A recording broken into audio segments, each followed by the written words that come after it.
안녕하세요. 장기입니다.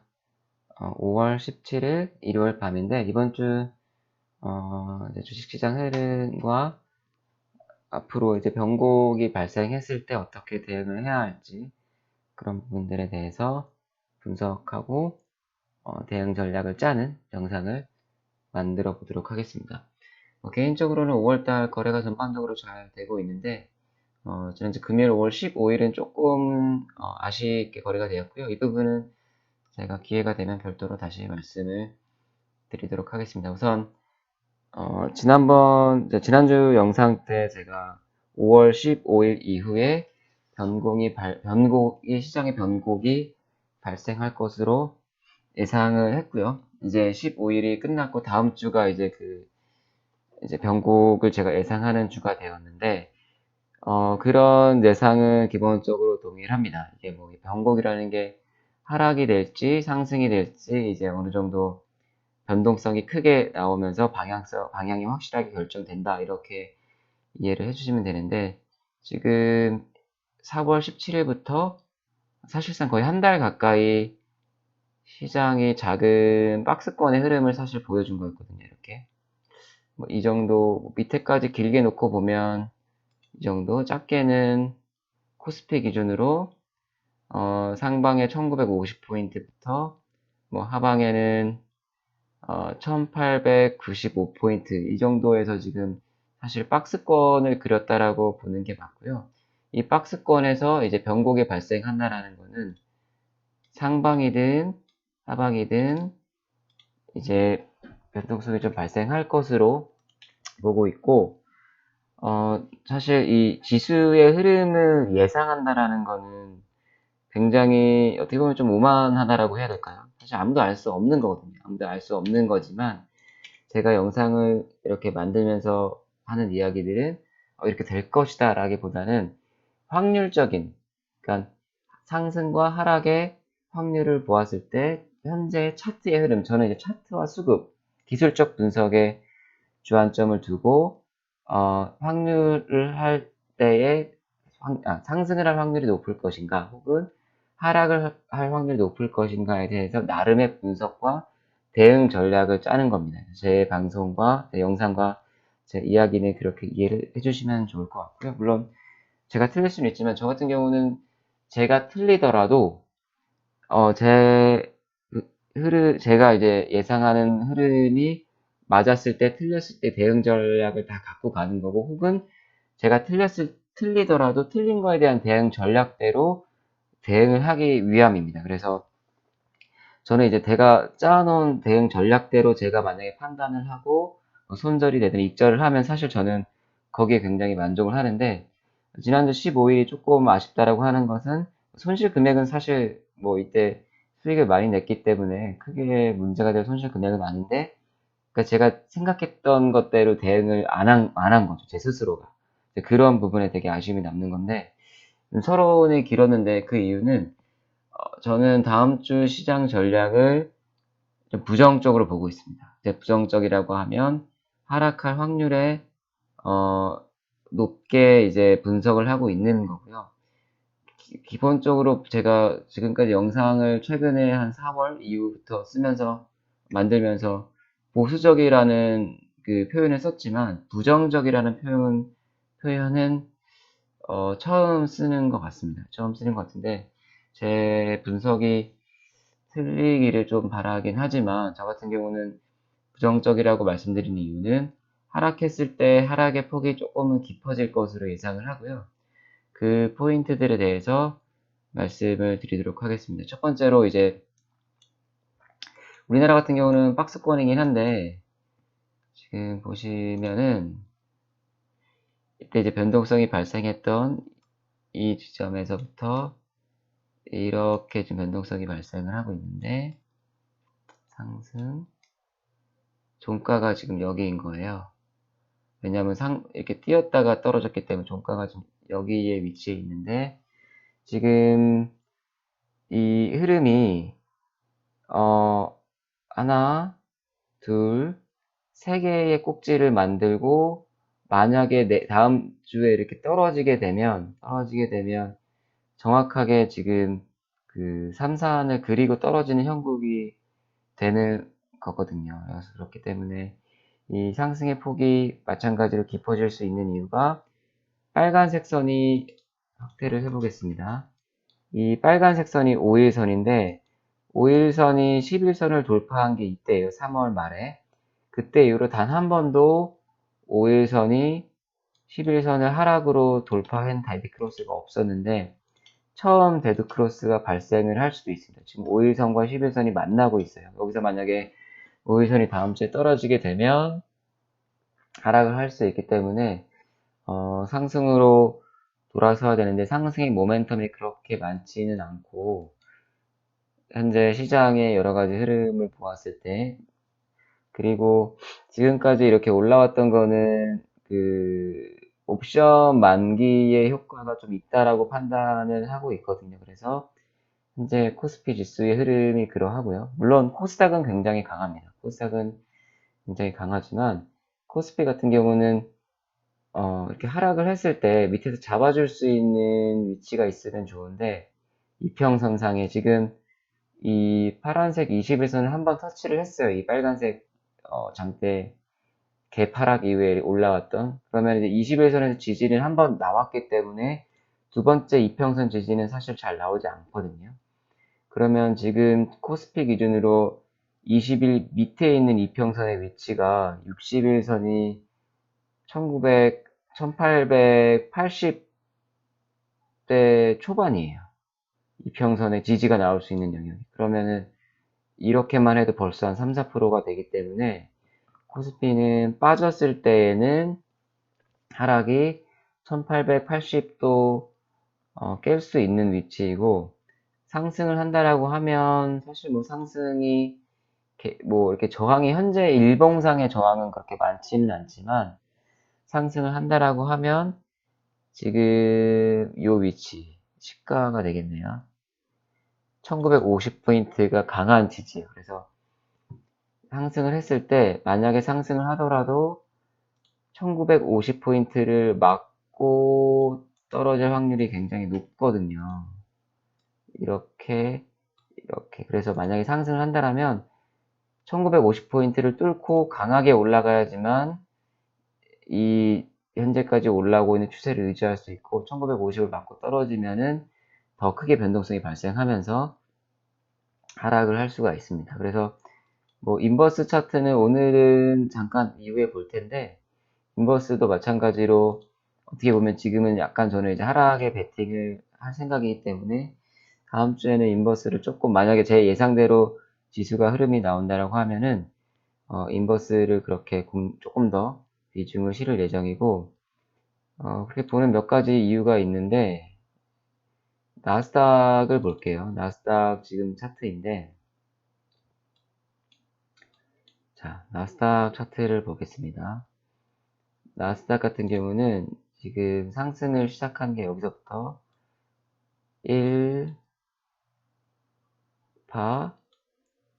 이제 엘리어트 파동상 2파 3파 연장 파동 4파까지 나왔어요. 4파까지 나왔고 지금 여기서 하락을 했다가 올린 상태인데 여기서는 제가 이때에도 말씀을 드렸었는데 하락을 했다가 올라올 때는 전고점을 뚫고 바로 가야 된다.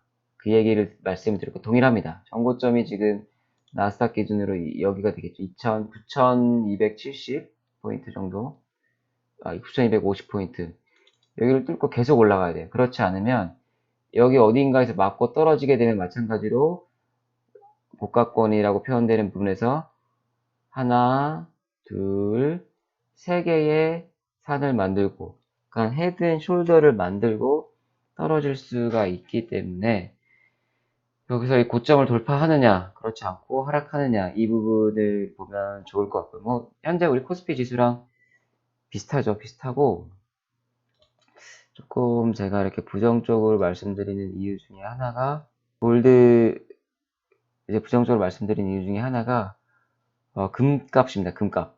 골드. 현재 골드 차트인데 골드가 정말 많이 올랐어요. 지금 이때가 언제죠?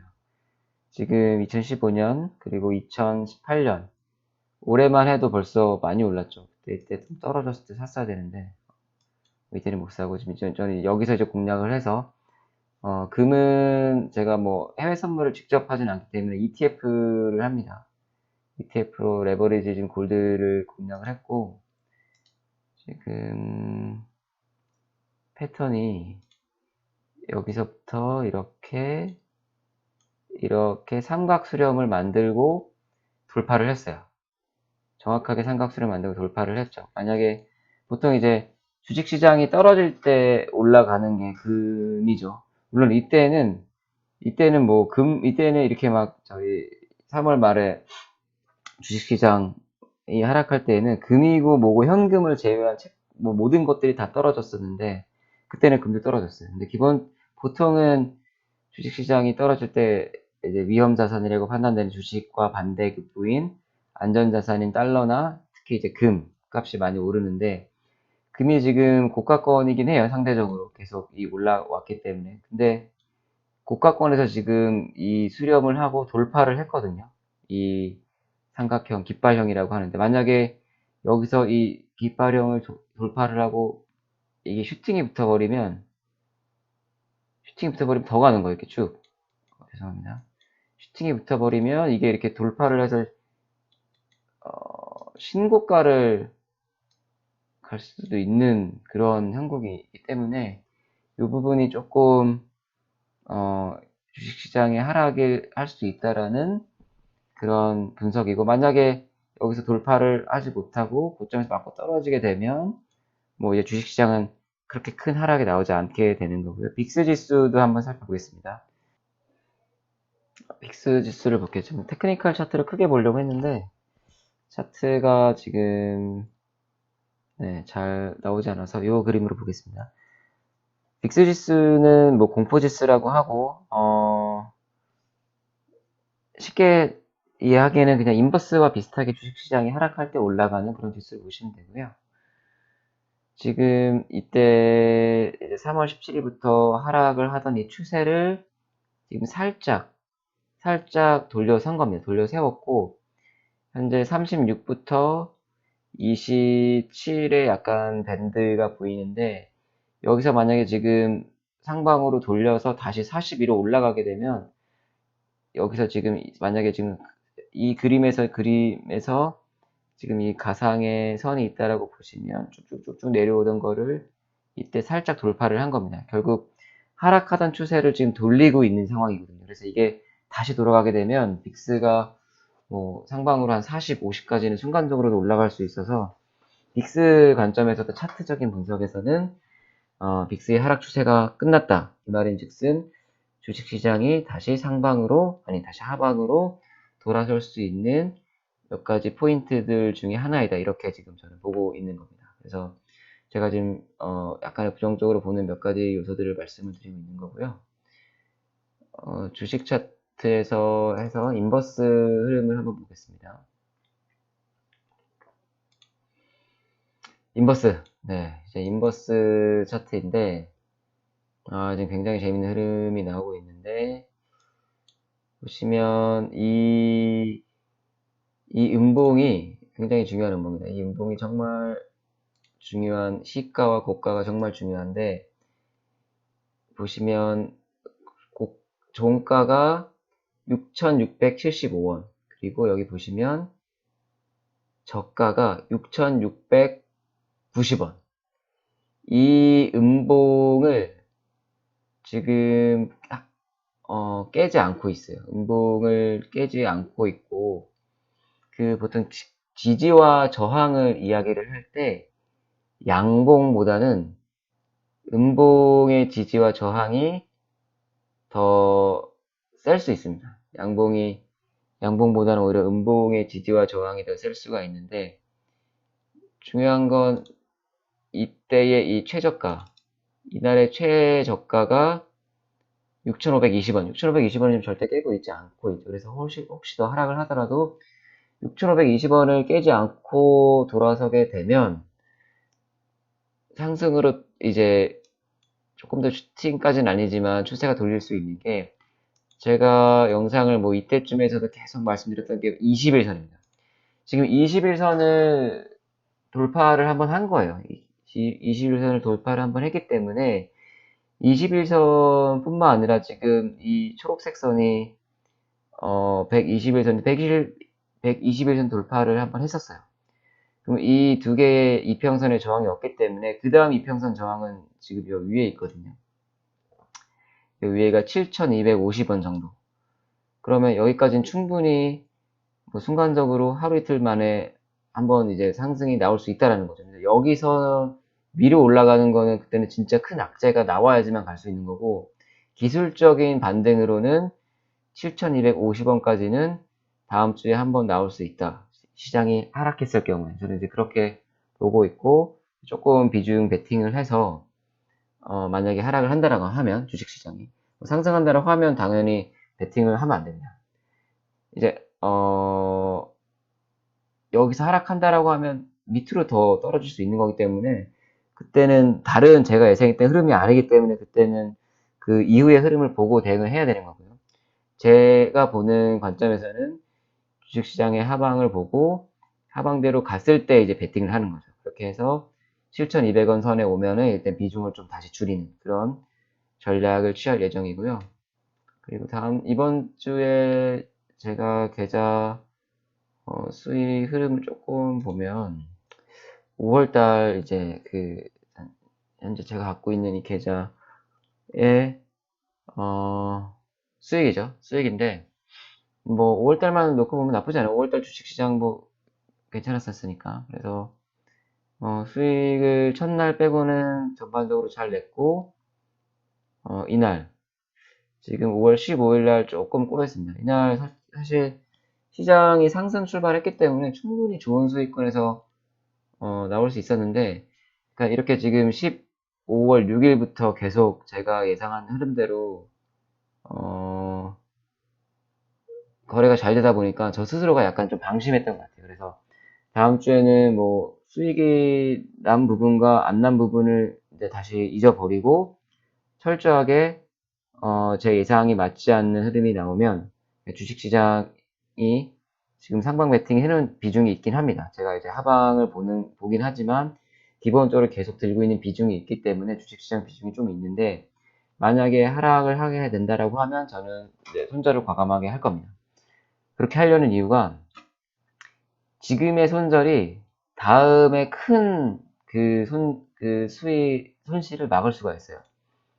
지금 제가 그게 얼마나 무서운지를 극명하게 보여줄 수 있는 흐름을 말씀드릴게요. 2월 우리가 주식시장이 빠지기 시작한 게 2월 18일부터였거든요. 엄청나게. 그러니까 하락만 했을 때 제 계좌 흐름을 보여드릴게요. 물론 그 전에 상승도 있어서 이 정도는 아니었지만 이제 제가 하고 싶은 이야기는 이제 이건데 2월 18일부터 엄청나게 빠지기 시작했죠. 그러니까 손실만 나는 구간만 제가 제 계좌를 보여드리려고 하는 거예요.